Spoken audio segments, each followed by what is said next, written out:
नमस्कार। मेरा नाम राधा है। मैं 25 वर्ष की हूँ और मेरी शादी को 6 साल हो गए हैं। मैं एक छोटे से घर में रहती हूँ। मेरा शरीर आज भी वैसा ही है जैसा शादी के समय था। थोड़ी मोटी कमर, गोल कूल्हे और ऐसी पोशाक जिसे देखकर लगता है कि मैं कॉलेज की छात्रा हूँ।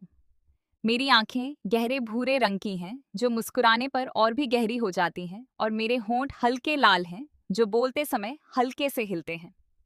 मेरे बाल रेशमी, लंबे और काले हैं जो मेरे पेट पर लहराते हैं और काम करते समय मेरी गर्दन को छूते रहते हैं, जिससे मैं और भी आकर्षक लगती हूँ। मैं हमेशा साड़ियाँ पहनती हूँ जो मेरे शरीर से दूसरी त्वचा की तरह चिपकी रहती हैं। थोड़ी रेशमी, थोड़ी पारदर्शी, सही जगहों पर एकदम फिट। मेरे पति दिल्ली में व्यापार करते हैं। वे महीने में एक बार आते हैं और घर की सारी सफाई का जिम्मा मुझ पर छोड़ जाते हैं। लेकिन अब मुझे अकेलापन महसूस नहीं होता क्योंकि मेरे देवर का 30 वर्षीय बेटा अजय मेरे साथ रहता है। वह अभी विश्वविद्यालय में पढ़ रहा है, काफी लंबा और चौड़े कंधों वाला है और घर के सारे काम करता है। उसकी आंखें बड़ी बड़ी हैं और उसके भाव ऐसे हैं जो दिल को छू लेते हैं। आज मैं आपको अपने और अजय के बारे में एक लंबी कहानी सुनाने जा रही हूँ जो आपको बहुत पसंद आएगी। तो दोस्तों, ये गर्मियों की छुट्टियों की कहानी है। मैं विश्वविद्यालय से घर आई हुई थी और बाहर इतनी बारिश हो रही थी कि घर में भी ठंड थी, लेकिन अंदर भीगी हुई सी लग रही थी। मैं सुबह जल्दी उठती हूँ, जैसा कि हर बहू करती है। पहले खाना बनाती हूँ, फिर नहाती हूँ, फिर नाश्ता करती हूँ। उस दिन मैं रसोई में पूरियों का आटा गूंथ रही थी। मेरे हाथ भीगे हुए थे और बारिश की नमी से मेरी साड़ी कमर से चिपक गई थी। तभी वो अंदर आए। उनके बाल बारिश से भीगे हुए थे। उन्होंने कहा, सुप्रभात जीजा जी। क्या मैं थोड़ी देर कुछ कर सकता हूँ? मैं मुस्कुराई और उनकी नंगी छाती को देखकर बोली, अरे आइए, ये आटा बहुत चिपचिपा है। आपके प्यारे हाथों से गूंथते गूंथते मेरे हाथ सुन्न हो गए हैं।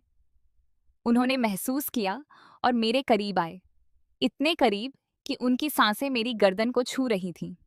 उन्होंने अपने हाथ मेरे हाथों पर रखे और आटा गूंथना शुरू कर दिया। मुझे उनके हाथों की गर्माहट महसूस हुई, लेकिन दबाते समय आटा कितना नरम था। उनकी उंगलियां मेरी उंगलियों में गूंथी हुई थीं और मैं सोच रहा था कि यह कितना अंतरंग एहसास है। मैंने धीरे से कहा, आओ आओ, और जोर से। मुझे आटा नरम रखना है, नहीं तो फट जाएगा। उन्होंने मेरी आंखों में देखा और कहा, भाई, मैं नरम चीजों को संभालने में बहुत माहिर हूं। इसे धीरे धीरे गूंथिए, तभी सही लगेगा। उनके शब्दों से मेरे शरीर का तनाव थोड़ा कम हो गया। फिर हम दोनों साथ मिलकर आटा गूंथने लगे। उनकी बाहें मेरी बाहों से रगड़ रही थीं और बारिश के कारण हमारी सांसें तेज हो गईं। अगर बाहर से कोई उन्हें देखता तो सोचता कि वे कितने करीब हैं, लेकिन यह तो सिर्फ घरेलू काम था। मैंने अपने हाथ धोए और अज्जे अभी भी अपने हाथों को थामे हुए थे और उन्होंने कहा, भाई, आपके हाथ इतने नरम हैं, मुझे तो गर्माहट भी महसूस नहीं हुई। मैं हंसा और कहा, ठीक है, अब चाय बनाते हैं। मैंने बर्तन गैस पर रखा और अज्जे मेरे बगल में खड़े हो गए। उनका शरीर इतना करीब था कि मुझे उनके खेत की खुशबू महसूस हो रही थी। उसमें एक छोटे बच्चे जैसी मासूमियत थी। मैंने चाय में इलायची डाली और कहा, यह इलायची गर्मी बढ़ाती है, अंदर तक असर करती है। उसने कहा, भाई, आपकी चाय पीने के बाद मेरा पूरा शरीर गर्म हो जाता है। माँ, पर स्वाद तो लाजवाब है। फिर चाय उबलने लगी और वह बर्तन को हिलाने लगा। उसका हाथ मेरे हाथ से छू गया और मैंने कहा, अरे सईदान, चाय गर्म है। वह हंसा और बोला, भाई, अगर तुम यहाँ हो तो जलने की क्या संभावना है? तुम मुझे ठंडक दे रहे हो। हम दोनों ने चाय पी और कुर्सी पर बैठ गए। मैंने उसके लिए एक गर्म केतली रखी और कहा, जब यह ठंडी हो जाएगी तो गर्म नहीं रहेगी। गर्म चीजें गर्म होने पर ही स्वादिष्ट लगती हैं। उसने कहा, भाई, यह अच्छी बात है। उसने आगे कहा, गर्म चीजों को छूने में मजा आता है। खाते हुए वह मुझे विश्वविद्यालय के बारे में बता रहा था। वहां लड़कियां कैसे पढ़ती हैं, कैसे वे फ्लर्ट करती हैं। मैं सुनता रहा और पूछा, क्या वहां कोई खास है? वह शर्मा गया और बोला, भाई, तुम जैसे कोई और नहीं। तुम्हारी देखभाल और तुम्हारा रूप रंग सब कुछ अलग है। उसकी नजरें मेरे चेहरे पर टिक गईं और मैं सोचने लगा। मैंने कहा, मैं और कुछ नहीं सोच रहा हूं। लेकिन बातचीत खत्म हुई और हम उठ गए। नाश्ते के बाद उसने कहा, भाई, आज पूरे दिन का क्या प्लान है? मैंने कहा, खुर साफ करना है, फिर देखेंगे। फिर वह दोपहर तक रसोई से बाहर नहीं आया। मैं दोपहर का खाना बना रहा था।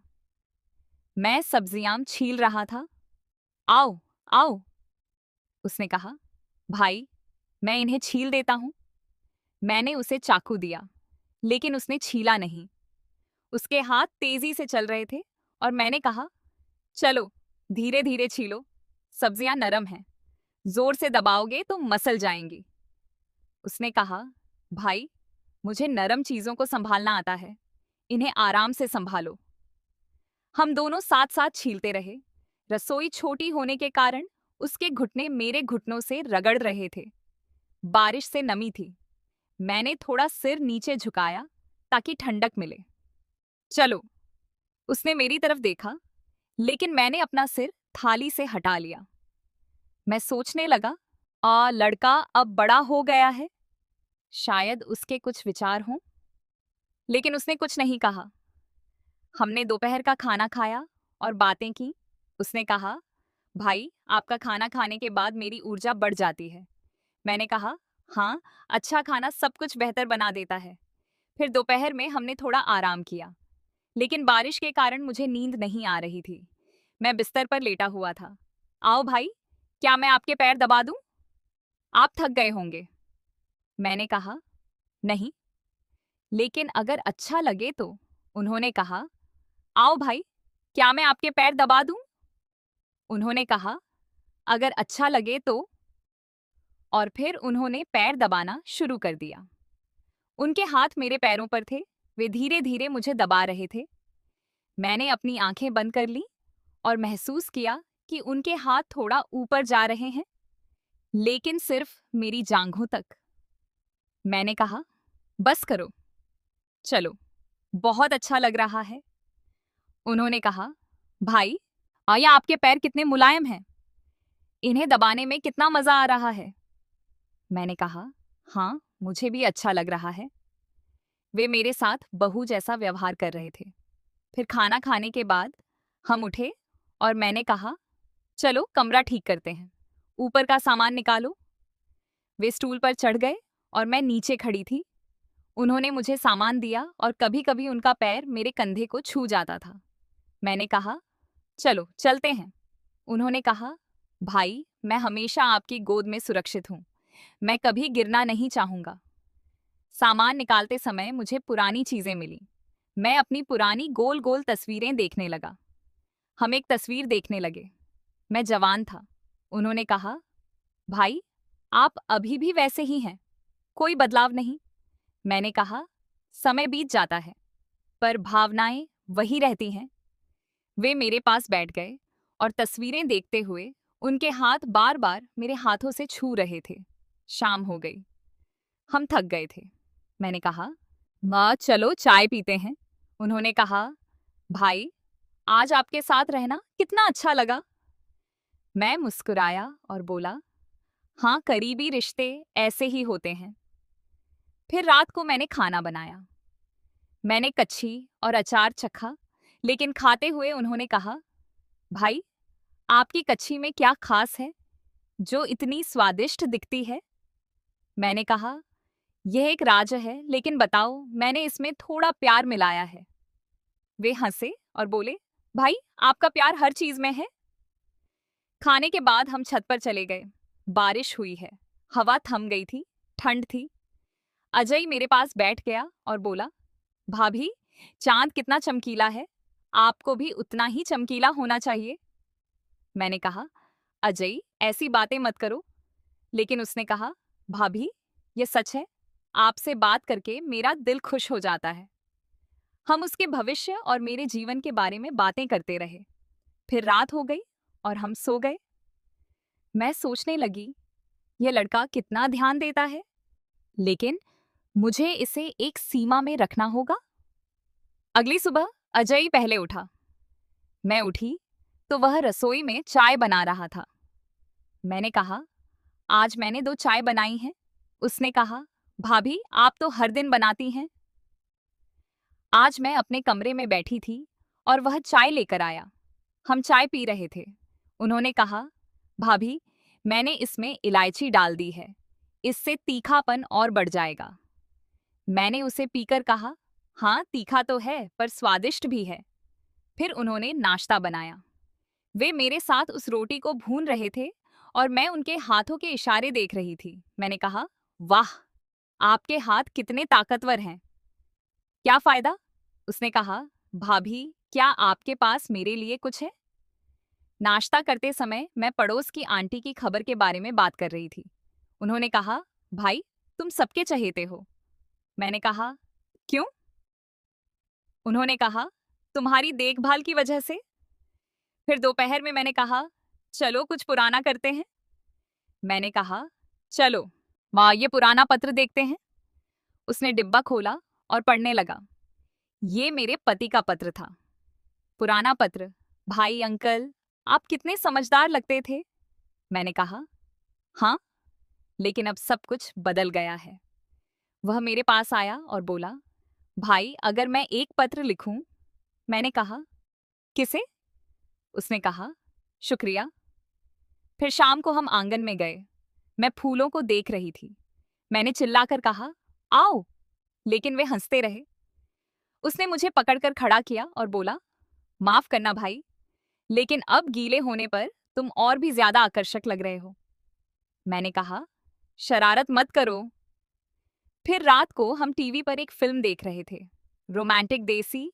आओ भाई, उसने कहा, इन फिल्मों में रिश्ते कितने बनावटी होते हैं। मैंने कहा, हाँ, लेकिन असल जिंदगी में इसे सरल रखो। वह मेरे बगल में बैठ गया और सोने से पहले उसने कहा, शुभ रात्रि भाई। मीठे सपने। मैं सोच में पड़ गई कि इसका क्या मतलब है। यह सिलसिला कई दिनों तक चलता रहा, हर दिन कुछ नया। एक दिन हम लाइट फिटिंग कर रहे थे। चलो, मैंने नीचे से उसके पैरों को अपनी जांघों पर रख लिया। उसने कहा, भाई तुम्हारा सहारा एकदम सही है। अगले दिन हमने एक नया स्टाइल आजमाया और उसे मिक्स किया। तीसरे दिन हम अपने मोबाइल पर कपड़े देख रहे थे। उसने कहा, भाई यह कुर्ता तुम पर एकदम फिट बैठेगा। फिर दिन एक रोमांटिक सपने की तरह बीतते गए जो कभी खत्म नहीं हुआ। आओ के साथ हर पल ताजा था, सुबह के चुंबन से लेकर रात को छत पर की गई बातचीत तक। सब कुछ जीवन था। मुझे अपने पति की याद आ रही थी। वह व्यापार में व्यस्त थे और मैं यहाँ इसे आगे बढ़ा रही थी। लेकिन अब कम के साथ ऐसा लग रहा था जैसे वो घर की सफाई कर रहा हो और मैं रसोई में उसे चूम रही हूँ। मेरे हाथ खूब मेहनत कर रहे थे, पर मैं मुस्कुराती रही। वो पास आकर खड़ा हो गया और बोला, भाई मैं आ रहा हूँ, पर जल्दी ही चला जाऊंगा। मैंने उसकी आंखों में देखा। मुझे वो चुलबुली लड़की शरारतों से भरी नजर आई। मैंने कहा, हाँ, पढ़ाई पर ध्यान दो। पर अंदर ही अंदर मैं भाग रही थी। वो चला गया, बस खाली थी। बाहर फिर से बारिश शुरू हो गई, पर अब आंसू बह रहे थे। तो दोस्तों, एक औरत कितनी अकेली